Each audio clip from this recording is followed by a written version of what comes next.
cricket had gone by. Tony Greig was captain, and Greggy was the one who picked me. 10 for 1, Woody's out, I'm in. And the trouble is, I got lost in the pavilion, which takes some doing, but I did it. I went down one flight too many. I nearly went into the toilets down at the bottom, and the doorman says, you better get up there, he said, and so I went up another flight, and I went through the long room, and I must have been 4 minutes, which is, of course, late to get in. They could have given me out. But I got there, and I floated out to the wicket. I had a lot of abuse from the Australians, of course, right, for being late or what. It was a good wicket. It's a good shot. Off the mark, 4 runs.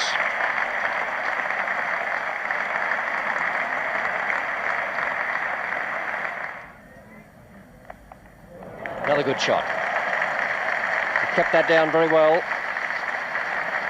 Umpire Ali signals 4, and Steele goes on now to 9. 2 good strokes off shortish deliveries from Dennis Lillee by David Steele.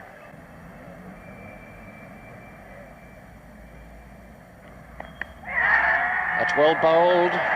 It reached the second wicket down to Dennis Lillee again. 2 breakthroughs this morning for Dennis Lillee. 29 for 2 England.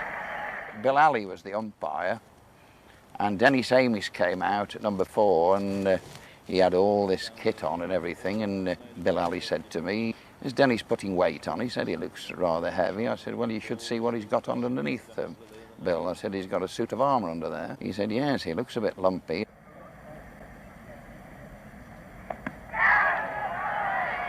And he's given him out, and that's the 3rd one to Bill Ali, and Amiss has gone again for yet another naught, and Lillee is a man who's done the damage. 4th ball, he got out leg before, below the kneecap. So Bill gave him out. He said, I don't know how big he is, he said, but he's still got to go. Sorry sight for English supporters. Wood, Edrich, Amiss, all gone, all in the identical manner, LBW to Dennis Lillee, and no doubt at all, every one of them looking absolutely plumb. Well, he gets his run, he gets off the mark, off the no ball. So, big sigh of relief, I'm quite sure, there from Graham Gooch. His first run against Australia, remember, he bagged a pair, he's got a little grin there, and I'm sure a work from friendly Bill Ali, the umpire there.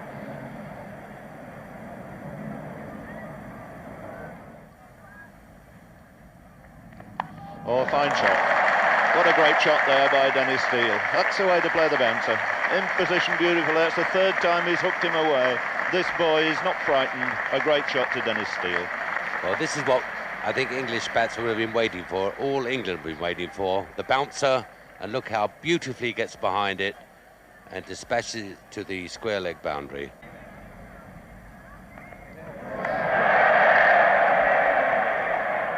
Probably expected by quite a number of people. It's well played too. Pushed away square on the offside. Ball running away down this fast outfield, and that's 4 more.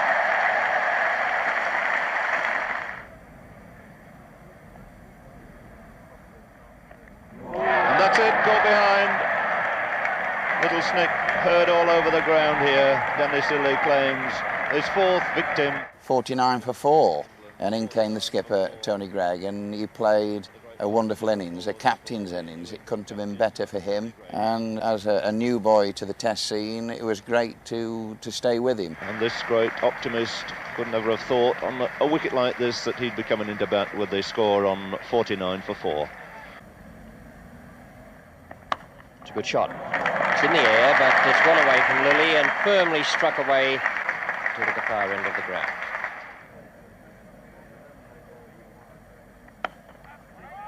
Thompson not quite getting away on his right-hand side far enough, and it's 4 runs. Very quick down that slope. I mean, what I did notice about Test cricket was that the wickets were so good. I mean, this Lord's wicket was a beautiful wicket. It certainly does help if you're facing Lillee and Thompson. 2 marvellous bowlers. Dennis, of course, was the consistent bowler, always line and length, but with Thompson, you never know with Thompson what was going on, whether he's going to bowl slowish, medium, or he's going to let it go. His run-up was never really in rhythm. Lillee again to Tony Greig. Well played, standing up pretty straight and driving it on the up to 4, square on the offside.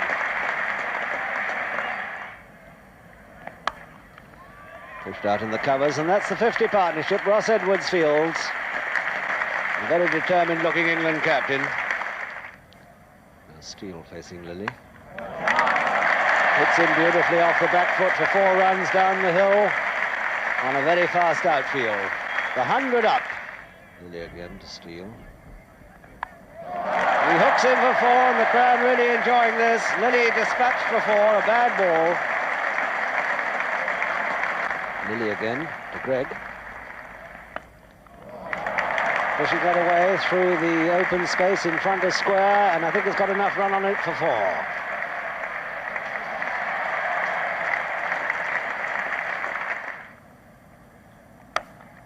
There's a big gap. Half volley beautifully driven by Gregg.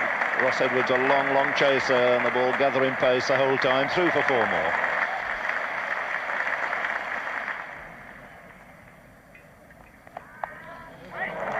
Flicked away to deep long leg. Gregg will be looking for the second. He's hurrying, he's coming back, and there he comes.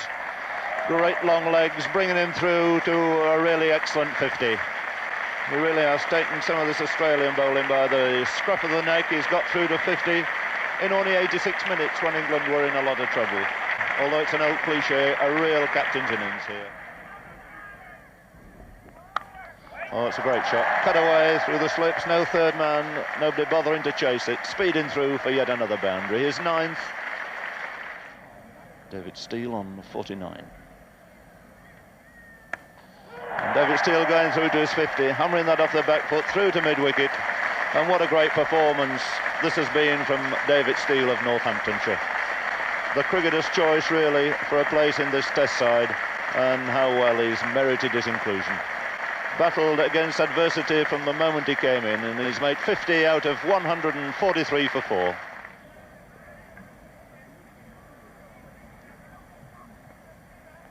He's bowling. So Thompson breaking through, beating David Steele there with that extra little bit of pace. And that fairly hurried through. So the end of a remarkably good innings in his first Test match by David Steele.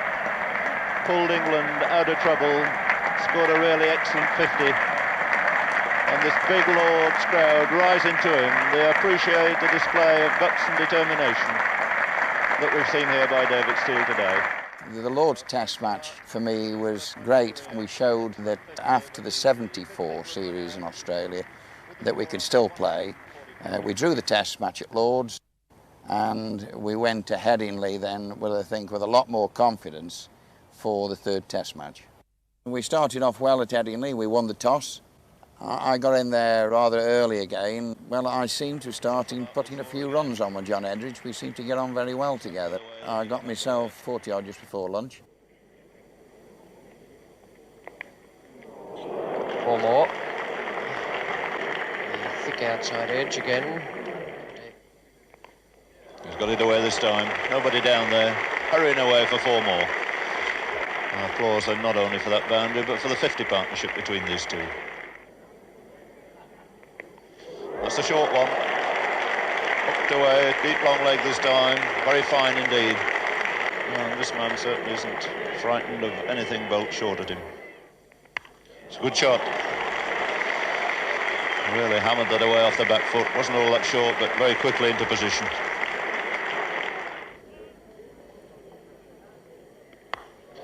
It's a great shot. All the way for 4 runs. Half volley, nicely timed. A big gap through extra cover. Edridge finds it. It's a risky shot for 4 from John Edridge. 100 up. That's 4 of them, and he's there.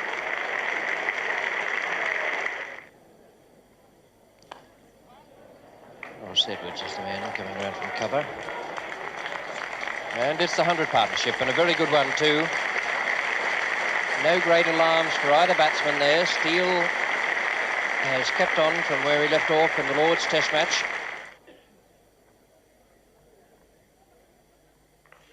And he's got him. It's a good catch by Ashley Mallett, and well bowled by Thompson. He's worked very hard today for that wicket. John Edridge is the man out for 62. A very good innings from Edridge. top of Pickish Edge, racing away down the hill. No chance of stopping it at all. So after labouring for a little while, David Steele goes through to second 50 in this Test match series. And so Greg comfortably away there, pushed into the vacant spaces, Mallet chasing it, the ball gathering pace the whole time and leaving him quite standing. And that's straight up in the air, and it's Walters underneath it, and it's taken quite safely, and Thompson's extra pace getting through there. So I finished up with 70-odd runs, which was great for me, and the side finished up with a respectable 288. Australia came into bat, and we did very well against them. We bowled them out for 135. Everybody performed all the way around. Hampshire, and he's out. That's caught, and Chris Hole has broken through for England in his third over of the innings. McCosker is out without scoring. Well caught by Hampshire, very low down, and the Australians are 8 for 1 wicket. Oh, Liam, that's well bowled by John Snow.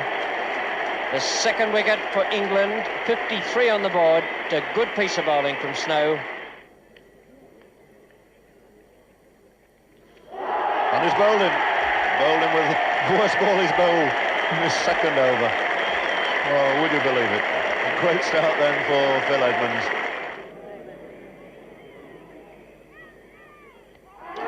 And that must be, yes, LBW first ball, and Phil Edmonds is on a hat-trick in his first Test match. So the hat-trick ball coming in, Walters facing. Quicker one.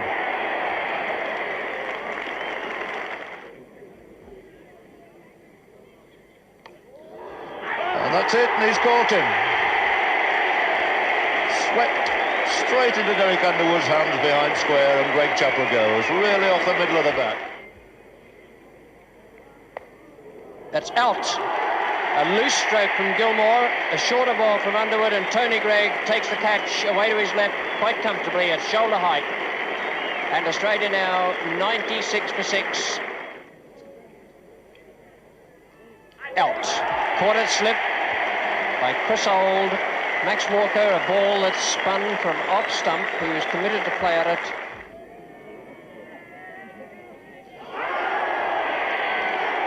And he's given him out LBW. The quicker ball, the short one, not unlike, in fact, the ball that he took his first wicket with, that of Ian Chappell. That's slightly further up.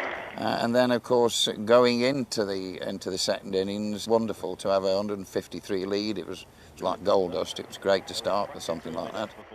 It's my game. I mean, I got in again and we're on the move. And on the Saturday evening, I'm 50 odd not out, and I'm loving Headingley. I'm just loving Test cricket.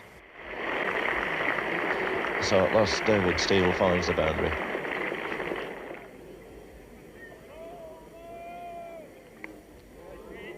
He's beaten Gilmore this time, much to the relief of David Steele, because that single takes him through to yet another 50. And David Steele is Northamptonshire cricketer, acknowledging the applause of this crowd. What a consistent performer he's been.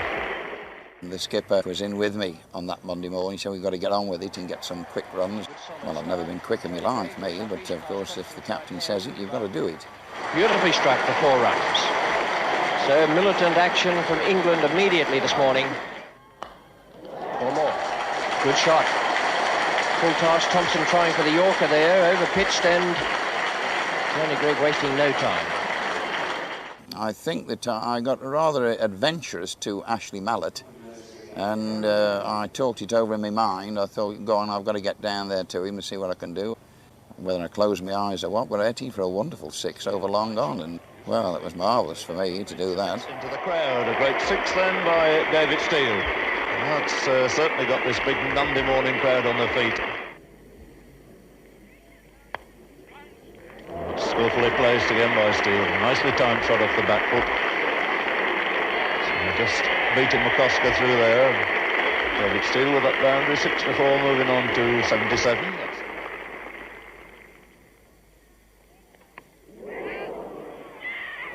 And just dropping short. Oh, Mallet usually clings hold of those. That one lifted nastily. No worries there, over pitch one, and that's where he likes them.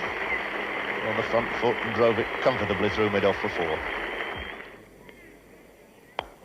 That's a good shot, lofted right over the bowler's head. One bounce into the crowd. That swung away beautifully by Alan Knott.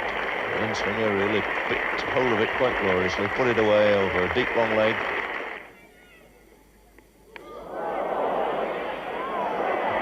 What a curious shot that was. And Steele, that's another fine shot. Really good control, clip past square leg there by David Steele. I'll never forget Alan Knott. He hit this ball from Thompson, the quick bowler. Whether he closed his eyes or not, but he hit it for miles over mid-wicket. It went for 6. Just look at that. Who'd have thought that Alan Knott would have played a shot like that off Jeff Thompson, right into the crowd for 6. And I went down the wicket to him, Alan. I said, how do you do that? He said, I don't know. I said, well, it was fantastic. All I can say is I'm very pleased that you're going to get the next ball from him. Whether he smiled or not, I don't know, but I think it was rather quickly bowled from the next one. To Steele. That's a fine shot. First time he's really been able to time the hook off Jeff Thompson, got in a position nicely. David Steele with that boundary, taking his score now on to 92. That's out. So Steele not to make his 100, and the crowd here hardly realised what had happened. We declared, and we set Australia 4-4-5. Australia at the end of the Monday evening, 220 for 3. It's set up for a great game of cricket. But sadly, on the morning of the 5th day, we heard somebody had attacked the wicket. The game was cancelled. It was for the George Davis sympathisers. It had been a great game.